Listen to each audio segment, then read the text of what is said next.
राना साहब, गोश्त खाना अल्लाह का हुक्म नहीं है बल्कि। चुप कर अब्दुल, बंद कर अपनी बकवास। नहीं भाईजान, अब बात शुरू हो गई है तो उसे क्लियर करना भी जरूरी है। मौलाना साहब, अल्लाह ताला ने 6 दिन में कायनात बनाई और 7वें दिन जाकर तख्त पर बैठ गए।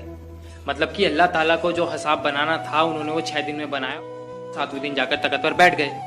मतलब कि उसके बाद के जितने भी हुक्म है वो अल्लाह ताला के नहीं है बल्कि वो शैतान के हुक्म है।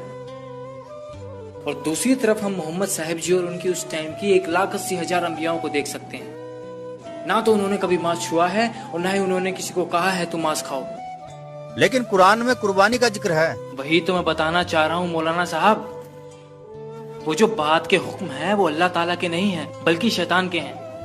क्योंकि कुरान से पहले 3 आसमानी किताबें और उतरी थी, जंबूर, तौरात और इंजिल। उनमें कहीं भी गोश्त खाने का जिक्र नहीं है। आप बेशक मुझे मार देना, लेकिन मेरी बात पर गौर फरमाना। जैसे हमें हमारे मजहब के ठेकेदार आज तक बताते आए हैं कि अल्लाह बेचून है, निराकार है, लेकिन हमारे कलाम पाक में लिखा है कि उस अल्लाह ताला ने 6 दिन में पूरी कायनात बनाई और 7वें दिन जाकर तख्त पर जा विराजे। इसका मतलब क्या है? इसका मतलब साफ ये है कि अल्लाह ताला का आकार है, वो किसी आकार में है, जब भी तो जाके तख्त पे विराजेंगे। विचार करो मौलवी साहब, विचार करो। जी, वो अल्लाह ताला कबीर है। सूरत फुरकान 25 आयत नंबर 52 से 59 में देखना आप।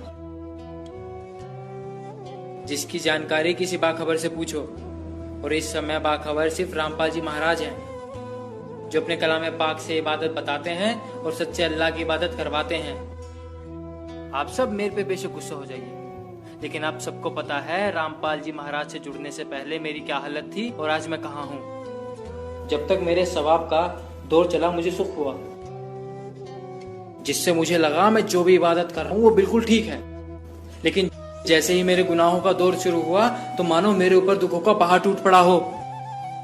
और उसको खत्म करने के लिए जिसने जो भी बताया मैंने वैसा ही किया। किसी ने कहा तुम जुम्मे की नमाज करो, किसी ने फजर की नमाज करने को कहा, तो किसी ने तहज्जुद की नमाज करने को कहा। फायदा कुछ भी नहीं हुआ।